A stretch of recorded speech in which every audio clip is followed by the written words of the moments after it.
भाजपा प्रत्याशी दिनेश प्रताप सिंह ने राजनीतिक कार्यक्रमों से 1 साल की ले ली छुट्टी।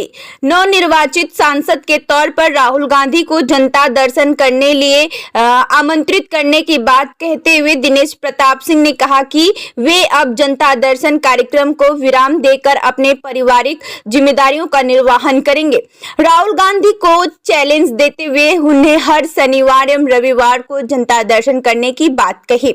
रायबरेली की जनता के सुख दुख शादी ब्याह में सम्मिलित हो 1 साल तक अपनी जिम्मेदारियों को राहुल गांधी को सौंपने की बात कहते हुए दिनेश सिंह ने कहा कि जिन 3 लाख लोगों ने उन्हें वोट दिया है अब उनके लिए ही काम करेंगे और जिन लोगों ने राहुल गांधी को वोट दिया है उनके लिए अब राहुल गांधी उत्तरदायित्व पूरा करें। दिनेश सिंह ने कहा कि उनकी एवं अन्य भाजपा प्रत्याशियों की हार का जिम्मेदार विपक्ष का नकारात्मक वातावरण फैलाना था। जनता भ्रमित हुई, इसका असर रायबरेली एवं आसपास की सीटों पर पड़ा। अयोध्या में हार के गहरे चिंतन की बात कहते हुए दिनेश सिंह ने कहा कि 500 साल बाद अयोध्या में राम मंदिर का निर्माण हुआ, इसके बावजूद हम हारे का इसका विश्लेषण जरूरी है। जनता भ्रमित हुई है। उन्हें आशा है कि हम अपने नेतृत्व से आने वाले समय में इस भ्रम को समाप्त करेंगे। दिनेश सिंह ने चुनाव में कार्यकर्ताओं की मेहनत को सराहा, साथ ही उन्हें जिन मतदाताओं ने वोट दिया उनका धन्यवाद भी किया। स्टार न्यूज प्लस के लिए उत्तर प्रदेश के रायबरेली से अंतिम सिंह चौहान की रिपोर्ट। वासियों की आशा के अनुरूप काम करें। रायबरेली में हर शनिवार रविवार बैठें, लेखपाल से लेकर कलेक्टर तक, सिपाही से लेकर कप्तान तक लोगों की समस्याओं का निदान करें। रायबरेली के देवतुल्य लोगों की बेटी और बेटियों की शादी में आशीर्वाद देने पहुंचे, किसी बुजुर्ग के न रहने पर कंधा दें, गंगा घाट पर पहुंचे। जो दिनेश सिंह करते आए हैं उन दायित्वों का निर्वहन शायद राहुल गांधी जी को अब करना चाहिए और वो करेंगे और मैं सकारात्मक सहयोग राहुल गांधी जी को भी दूंगा। लेकिन रायबरेली की देवतुल्य जनता से एक आग्रह करता हूं कि 2019 से 2024 के बीच में मेहनत और परिश्रम अधिक करने के कारण मेरे पारिवारिक दायित्व पीछे छूट गए हैं। मैं 1 साल अपने देवतुल्य रायबरेली की जनता से 1 साल के लिए अवकाश चाहता हूं। यह काम जो मैं करता आया हर शनिवार रविवार को अब राहुल जी करेंगे।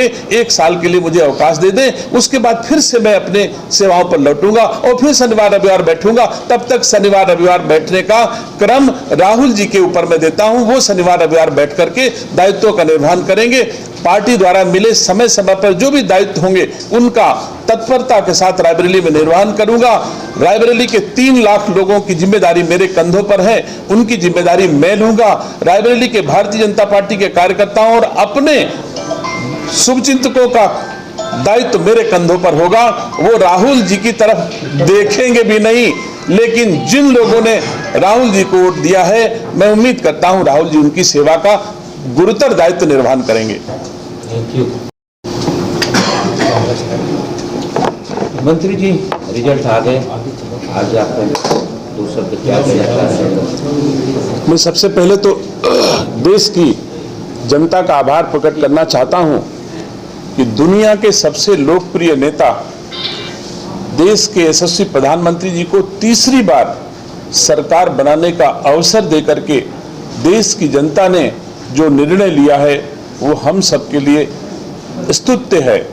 और मैं मानता हूं कि हमारे देश के यशस्वी प्रधानमंत्री जी इस तीसरे कार्यकाल में देश की जनता की और बेहतर सेवा, देश को और ताकत, देश को और ऊंचाइयां देने में कामयाब होंगे। इंडिया गठबंधन की जो बढ़त मिली है यूपी में, उसको लेके क्या कहेंगे? निसंदेह इंडिया गठबंधन में और लोग भी हैं, लेकिन इंडिया गठबंधन का कोई योगदान उत्तर प्रदेश में जो भी बढ़त हासिल हुई है उसमें कांग्रेस का कोई रोल नहीं है, राहुल गांधी का कोई रोल नहीं है, प्रियंका गांधी का कोई रोल नहीं है, सोनिया गांधी का कोई रोल नहीं है। अगर रोल किसी का है तो समाजवादी पार्टी का राष्ट्रीय अध्यक्ष अखिलेश यादव जी का है। उन्होंने जैसे भी प्रयास करके अपनी ताकत को बढ़ाया, जनाधार को बढ़ाया, इसके लिए मैं समाजवादी पार्टी के राष्ट्रीय अध्यक्ष अखिलेश यादव जी को धन्यवाद देता हूं, बधाई देता हूं।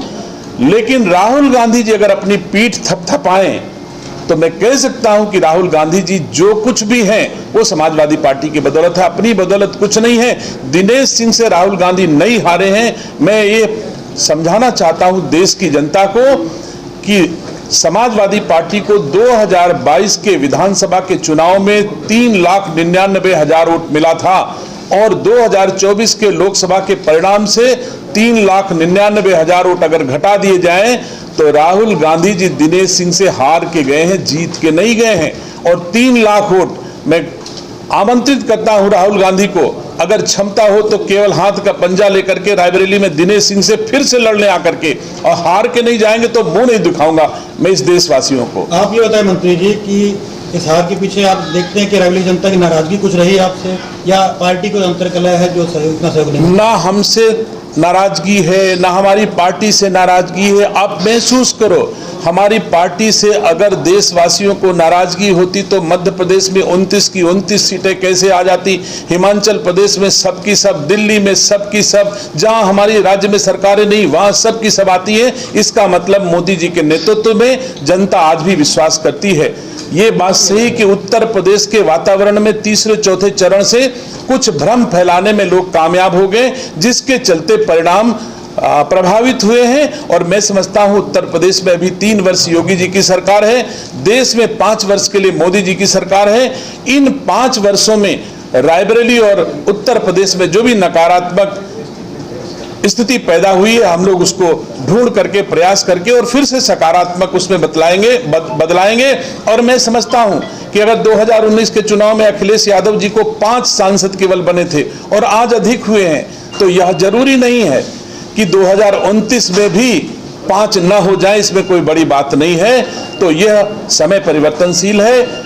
हम पार्टी आज की तारीख में दुनिया की सबसे बड़ी पार्टी और सबसे बड़े परिवार के सदस्य हैं। मुझे भरोसा है अपने नेतृत्व पर कि 2024 तक भारतीय जनता पार्टी उत्तर प्रदेश में फिर से उससे अधिक ताकत से उभर करके आएगी, इसमें कोई संदेह नहीं। मंत्री जी, आकलन करने पे क्या पता चला, क्या कमी रह गई?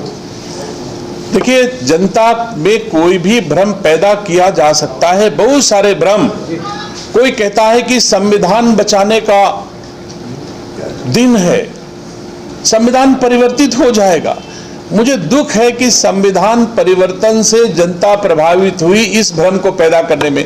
संविधान की किताब परिवर्तित कभी नहीं होती। हम भी वैधानिक रूप से विधानसभा में रहे हैं, आदरणीय अकेला जी भी विधानसभा में रहे हैं। जब भी कभी संविधान की धाराओं में परिवर्तन की आवश्यकता होती है, लोकसभा बहुमत से परिवर्तित करती है। 370 समाप्त होना ये भी तो उसी का हिस्सा है।